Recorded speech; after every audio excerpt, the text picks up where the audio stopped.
राधे राधे। आप सभी का स्वागत है देवताओं की कहानी में। आज हम सब गरुड़ पुराण का दूसरा अध्याय जिसमें यम मार्ग का वर्णन है सुनेंगे। तो आइए शुरू करते हैं। गरुड़ ने कहा, हे केशव, यमलोक का मार्ग किस प्रकार कष्ट देने वाला होता है। वहाँ जिस प्रकार से पापी मनुष्य जाते हैं वह हमसे कहने की कृपा करें। ऐसा प्रश्न करने पर श्री भगवान कहते हैं कि प्राणी को यमलोक का मार्ग बड़ा दुख देने वाला है। मैं तुमको बतलाता हूँ। तुम मेरे भक्तजन हो, तथापि सुनने में तुम कंप्यामान हो जाओगे। उस मार्ग में विश्राम लेने के लिए वृक्ष की छाया तक नहीं है तथा अन्न आदि भी नहीं है, जिससे कि प्राणों की रक्षा हो सके। अत्यंत त्रिशातुर प्राणी जलपान करे ऐसी भी मार्ग में जगह नहीं है, और साथ ही प्रलय काल की भांति 12 सूर्य वहाँ तपते रहते हैं। उस मार्ग में से जाता हुआ पापी मनुष्य कभी शीतल वायु से पीड़ित होता है तो कभी कांटों तथा महाविषधर सर्पों से अविष्ट हो जाता है। कहीं उस पापी को बड़े भयानक व्याघ्र, शेर और कुत्ते भक्षण करते हैं तो कहीं बिच्छू काटते हैं और कहीं अग्नि में जलाया जाता है।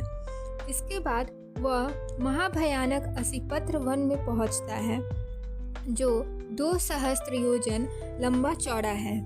वह वन कौवा, उल्लू, वट, गीध, मधुमक्खी, मच्छर आदि जीवों से तथा दवानल से व्याप्त है। असिपत्र वंश के पत्र से वह प्रेत छिन्न भिन्न हो जाता है। फिर मार्ग में वह कहीं अंधकूप नरक में तो कहीं विकट पर्वत से गिर पड़ता है, कहीं तीक्ष्ण शस्त्र पर चलता है, किसी जगह नुकीली कीलों के ऊपर चलता है, कभी भयानक अंधतम नरक में गिरता है तो कभी जल में गिर पड़ता है, कभी तो जोक युक्त कीचड़ में पड़ता है, कहीं संतप्त कदम जलते हुए कीचड़ नामक नरक में भी पड़ जाता है, कहीं बालू का से भरे हुए नरक में पड़ता है, कहीं अग्नि से तप्त ताम्रमय नरक में गिरता है, कहीं अग्नि के अंगार के समूह में पड़ता है, कहीं महान धूम से भरे हुए नरक में पड़ता है। फिर यम मार्ग में जाते कहीं अंगार की वृष्टि होती है, कहीं लोहमय व्रज सहित स्थूल पत्थर की वर्षा होती है, कहीं रुधिर की वृष्टि, कहीं शस्त्र की वृष्टि होती है तो कहीं खौलते हुए जल की वर्षा होती है, कहीं भस्म सहित कीचड़ की वृष्टि होती है, कहीं बड़े गत खंडों में प्रवेश करता है, कभी कभी ऊंचे स्थान पर चढ़ता है, कभी पर्वत की कंदरा में प्रवेश करता है। उस मार्ग में कहीं अत्यंत अंधकार है जहाँ कष्ट से चढ़ा जाए ऐसे बड़े पर्वत हैं, कहीं पूरे सोनित से व्याप्त और विष्ठा से भरे हुए तालाब भी हैं। रास्ते के मध्य में बहने वाली ऐसी भयंकर वैतरणी नदी भी है जिसकी कथा श्रवण करने से भय उत्पन्न होता है, तब देखने में कष्टकारक हो। इसमें क्या आश्चर्य है। वैतरणी नदी का 100 योजन विस्तार है, उसमें पुए और रुधिर बहते हैं, हड्डी से व्याप्त उसका तट है, मांस और शोणित के कंदर्म से युक्त है और बहुत ऊंची है। मनुष्य तैर नहीं सकते। केश रूपी शैवाल से दुर्गम है और बड़े बड़े मगरमच्छ आदि से परिपूर्ण है और अति भयंकर हजारों पक्षियों से संपन्न है। ऐसी नदी पापी प्राणी को देख ज्वाला तथा धमयुक्त दिखने लगती है, जैसे लोहे की कढ़ाई में अग्नि से तपा हुआ तेल या घी ज्वाला से व्याप्त होता है। उस नदी का नाम है गरुड़। वैतरणी कहा है। वह सुई के मुख वाले भयानक कृमि से व्याप्त और वज्र जैसी चोंच वाले महागिद्ध, व्यास आदि से विशिष्ट है। शिशुमार, मगर, जलुका, मत्स्य, कच्छ तथा और भी जलचर जीवों से वह व्याप्त है। उस प्रवाह में गिरे हुए बहुत से पापी प्राणी हाँ भ्राता, हाँ पुत्र, हाँ तात, इस प्रकार की दीनता के वचन बोलते रहते हैं। क्षुधा तृषायुक्त होकर वे उस नदी के रुधिर को पीते। वह नदी फेन तथा रुधिर से व्याप्त हो बहती है। वह बड़ी भयानक है, उच्च स्वर से गर्जन करती है। कोई उसको देख नहीं सकता। उसके देखने से पापी चेतना रहित हो जाते हैं। ऐसी भयानक वह नदी है। बहुत से बिच्छू एवं कृष्ण सर्पों से व्याप्त उसमें पड़े हुए पापी पुरुषों की रक्षा करने वाला कोई भी वहाँ नहीं है। नदी के अनंत अवार्तों से पापी पाताल को जाते हैं, क्षण मात्र पाताल में रहते हैं। पुनः क्षण मात्र में नदी के ऊपर आते हैं। हे गुरु, ऐसी वह नदी पापी पुरुष के गिरने के लिए रची गई है। उस दिन का पार नहीं दिखता और किसी ने तैरी नहीं गई। ऐसी ही दुखदायक वैतरणी नदी का वर्णन किया। इस तरह से अनेक प्रकार के कलेश जिसमें है, ऐसे दुखदायक यम मार्ग में पापी पुरुष रोते चिल्लाते तथा दुखित होकर जाते हैं। उस मार्ग में कोई पापी जीव पाश से बंधे हुए, कोई अंकुश से खींचे हुए, कोई शस्त्र के अग्रभाग द्वारा पीठ में छेदते हुए ले जाए जाते हैं। यमदूत को किसी की नासिका के अग्रभाग में पाश बांधकर, किसी के कान में पाश बांधकर और किसी को काल पाश से बांधकर खींचते हैं। कितने पापी ग्रीवा में, भुजा में, पैरों में श्रीलंका से बंधे हुए जाते हैं। कितने लोहे के समूह को मस्तक पर रखकर रास्ते में चलते हैं। कितने ही को भयानक यमदूत मुग्धर से ताड़ित करते हैं। तब मुख से रुधिर का वमन कर उसी रुधिर को वे पापी भक्षण करते हैं। इस प्रकार से अत्यंत दुखी हो अपने किए हुए कर्मों को भोगते हुए पापी यमलोक में जाते हैं। फिर भी मंदबुद्धि पुरुष पुत्र पौत्रादिकों को का स्मरण करता हुआ तथा हाहाकार करता और रोता हुआ पश्चाताप करता है। वह सोचता है कि बड़े पुण्य से मनुष्य जन्म मिलता है, उसे प्राप्त कर भगवत धर्म का आराधन मैंने नहीं किया। देखो, यह भूल मैंने की है। दान, अग्नि में हवन, तप, देवताओं की पूजा, विधि विधान से तीर्थ की सेवा आदि नहीं की।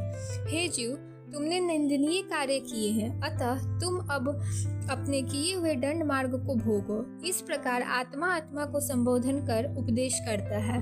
हे जीव, ब्राह्मणों की पूजा, गंगा जल का पान, सत्पुरुषों की सेवा, परोपकार आदि भी नहीं किया। हे जीवात्मा, तुम्हारे किए कर्मों के फल तुम ही भोगो। पशु पक्षी के लिए वन में व्यापी खूब तरागादी नहीं खुदवाया और गौ ब्राह्मण की वृत्ति के लिए कुछ भी धन खर्च नहीं किया। अतः हे जीवात्मा, तुम अपने किए कर्मों को भोगो। अन्न दान नहीं किया और एक दिन में एक गौ तृप्त हो उतना भी तृण दान नहीं किया। स्नान, संध्या, जप, होम, स्वाध्याय और देवता आचारादि नहीं किए। वेद शास्त्र के यथार्थ वचन नहीं माने। पुराण की कथा का श्रवण भी नहीं किया और पुराण के बनाने वाले व्यास जी की पूजा भी नहीं की। इसलिए हे जीवात्मा, अब अपने किए हुए कर्मों को भोगो। मैंने स्त्री जन्म धारण कर स्वामी का हित नहीं किया, प्रिय वचन भी नहीं बोली और पतिव्रत धर्म से भी च्युत थी। किसी दिन गुरु का सत्कार भी नहीं किया। इस कारण हे जीवात्मा, अब किए हुए कर्मों को तुम भोगो। धर्म बुद्धि से मैंने पति की सेवा नहीं की, पति के मरने के बाद सती भी नहीं हुई, विद्यापन प्राप्त होने पर तप भी नहीं किया। इसलिए हे जीवात्मा, तुम अपने किए कर्मों को भोगो। महीने के उपवास तथा बड़े विस्तृत नियम वाले चंद्रयान आदि व्रतों से शरीर को पूरा कृश भी नहीं किया और पूर्व जन्म के पाप कर्म से नारी का शरीर मैंने प्राप्त किया है, जो शरीर वैधवादी बहु दुख का पात्र है। हे गरुड़, वह प्रेत अनेक प्रकार से विलाप कर पूर्व जन्म के किए कर्मों का स्मरण करता हुआ विचार करता है कि अब मनुष्य देह कैसे प्राप्त होगा। यह विचरता हुआ प्रेत जाता है। 17 दिन तक प्रेत अकेला ही वायु वेग से जाते हैं। तदंतर 18वें दिन हे गुरु, वह प्रेत अत्यंत रमणीय सौमन्यपूर्ण हो जाता है। उसमें प्रेतों के बहुत से गण रहते हैं। वहाँ पुष्पभद्रा नाम की नदी है और वहाँ नयगोत्र नाम का अत्यंत सुंदर दिखाई देने वाला वृक्ष भी है। यम के दूत उस पुर में प्रेत को विश्राम कराते हैं। तब प्रेत वहाँ दुखित होकर स्त्री पुत्रादि द्वारा किए सुख का स्मरण करता है। जिस समय में प्रेत धन, नौकर आदि सबका सोच करता है, उस समय वह के प्रेत और यमदूत सब इकट्ठे होकर उस प्रेत को ऐसे वचन कहते हैं। हे मूर्ख, तू व्यर्थ सोच करता है। धन, भृत्य, पुत्र, स्त्री, मित्र, वाधव आदि तुम्हारे कोई भी नहीं है। जीव अपने किए हुए कर्मों को आप ही भोगता है, इसलिए यमलोक के मार्ग में चलो। अहो प्रलोक के यात्री, यमराज के बल और यम के दूत हम हैं, जिनके बल को तू नहीं जानता है और यमराज दंड न दे ऐसा यत्न नहीं करता है। इससे अब जिस मार्ग में लेना देना इत्यादि व्यवहार कोई भी नहीं, ऐसे मार्ग में तुझे अवश्य चलना है। हे प्रेत, यमलोक मार्ग को बालक प्रेतन सभी जानते हैं। इसको तुमने कैसे नहीं सुना? और पुराणों के वचन भी ब्राह्मणों के पास तूने नहीं सुने, क्योंकि पुराणों में नरक आदि का वर्णन बहुत प्रकार से किया है। दूत ऐसे वचन कहकर मुद्गदर से प्रताड़ित करते हैं। तब प्रेत गिरता पड़ता दौड़ता है और यमदूत उसको पास से बांध कर खींचते हैं। इस पुर में बैठा हुआ प्रेत मरने के बाद पुत्रादित्य ने जो स्नेह से अथवा कृपा कर मासिक पिंडदान दिया है, उसी पिंड को खाता है। तदंतर सौरीपुर को जाता है, जिस पुर में काल के रूप को धारण करने वाला जंगम नाम वाला राजा है, जिससे प्रेत भयभीत हो विश्राम चाहता है। उस पुर में प्रेत के पुत्रादिकों ने जो त्रेपाक्षिक पिंडदान किया, उस अन्न जल को भक्षण करता हुआ आगे जाता है। प्रेत जल्दी से नगेंद्र भवन जाता है। वहाँ भयानक वन है, जिसको देख वह बड़े दुख से रोता है। निर्दयी यमदूत के पास से खींचा हुआ प्रेत 2 मास में रोता हुआ जाता है। वहाँ बांधव के दिए हुए द्वितीय मासिक पिंड, जल और वस्त्र को भोग यमदूतों के पास द्वारा आगे जाता है। तीसरे मास में गंधर्वपुर को प्राप्त हो त्रैमासिक पिंड को गंधर्वपुर में भोग आगे चलता है। चतुर्थ मास में सैलागमपुर को जाता है। वहाँ प्रेत के ऊपर बहुत से पत्थर बरसते हैं। वहाँ चतुर्थ मास के दिए हुए पिंड का भोग कर किंचित सुख को प्राप्त हो वो वहाँ से 5वें महीने में क्रौंचपुर को जाता है। वहाँ पंचम मासिक पिंड को भोग कर आगे क्रूरपुर को जाता है। 5.5 मास के बाद यौनमासिक होता है। उस समय के उस घट सहित पिंडदान से प्रेत कुछ तृप्त होता है और वहाँ आधे मुहूर्त तक आराम कर बड़े दुख से कंप्यामान हो यमदूत की गर्जना से उस पुर को त्याग वह चित्र भवन नामक पुर को जाता है। वहाँ यमराज का छोटा भाई विचित्र नाम वाला राजा राज्य करता है। उस पुर में उस विशालकाय यम के भाई को देख प्रेत भय से दौड़ता है। तब नाव चलाने वाले उस प्रेत के सामने आकर कहते हैं कि महावैतरणी नदी में चलाने के लिए हम नाव लेकर तुम्हारे पास आए हैं। अब तुम्हारे पास कोई ऐसा पुण्य हो तो कहो। हे प्रेत, तत्व के वेता मुनियों ने दान को वितरण कहा है, जिससे यह तैरी न जा सकती है, इसलिए इसका नाम वैतरणी नदी है। यदि तुमने गौ का दान दिया है तो यह नौका तुम्हारे समीप आएगी। बिना दान यह किसी के पास नहीं जाती है।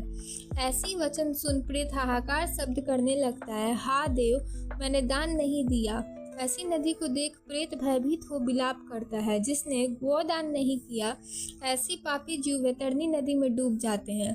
तब जैसे मांस सहित मछली फंसाने वाले कांटे में फंसाकर मत्स्य को खींचते हैं, उसी प्रकार उस प्रेत के मुख में सूल छेद कर उसको आकाश में रहने वाले यमदूत वैतरणी नदी के पार ले जाते हैं। तदंतर सामासिक पिंड को भोग कर वह आगे चलता है, फिर भी मार्ग में अत्यधिक क्षुधा युक्त होकर विलाप करता हुआ जाता है। 7वें महीने में ब्रह्मपदपुर को जाता है। वहाँ पुत्रादिकों के दिए हुए 7वें मासिक पिंडदान को भोगता है। उस पुर को लांघ कर दुखद नामक पुर को जाता है। उस मार्ग में अवलंबन रहित पक्षी की तरह चलता हुआ प्रेत महान कष्ट को प्राप्त होता है। वहाँ 8वें महीने के पिंड भोग भागे जाते हैं। 9वां महीना पुण्य नानाकंद्र नामक पुर को जाता है। उस पुर में नाना प्रकार के जीव अत्यंत दारुण भयानक शब्द करते हैं। उनको देख वह सुनने हृदय से आप ही आप दुखी हो रहता है। यमदूत की गर्जना से वहाँ भी प्रेत उस पुर को छोड़ बड़े दुख से 10वें मास में सुनतुप्त भवन को जाते हैं। इस पुर में पिंडादि को भोग 11वां मास पूर्ण होने पर रौद्र नामक पुर को जाता है। उस पुर में पुत्रादि के दिए हुए पिंड को भोग 11.5 महीने में पयोवर्षण नामक पुर को जाता है। उसके बाद सीताढय नामक नगर को जाता है। उस पुर में हीन से 100 गुणाधिक महान शीत पड़ता है, जिससे सीताढय उसका नाम पड़ा है। उस पुर में प्रेत शीत द्वारा दुखी तथा क्षुधायुक्त हो चारों दिशाओं की ओर सोचता जाता है, मेरे कोई बांधव मुझे दुख से निवृत्त करें। तब यमदूत बोलते हैं कि तुम्हारे ऐसे पुण्य कहाँ जो कोई तुम्हारे दुख मिटाए। उस पुर में वार्षिक पिंड को खाकर वह प्रेत कुछ धैर्य धारण करता है। तदंतर 1 वर्ष व्यतीत होने पर यमलोक के समीप बहुभीति नामक पुर में जाकर पिंड से उत्पन्न हुई हस्त प्रणाम देह का त्याग करता है। हे गुरु, इसके बाद अंगुष्ठ मात्र व्यायु रूप जीवात्मा कर्मों को भोगने के निमित्त यातना भोगने के योग्य शरीर को धारण कर यमदूतों के साथ यमलोक को जाते हैं। हे गुरुर, परलोक के निमित्त जिसने दान नहीं दिया वह कष्ट से तथा दृढ़ बंधन से बंधा हुआ यमलोक को जाता है।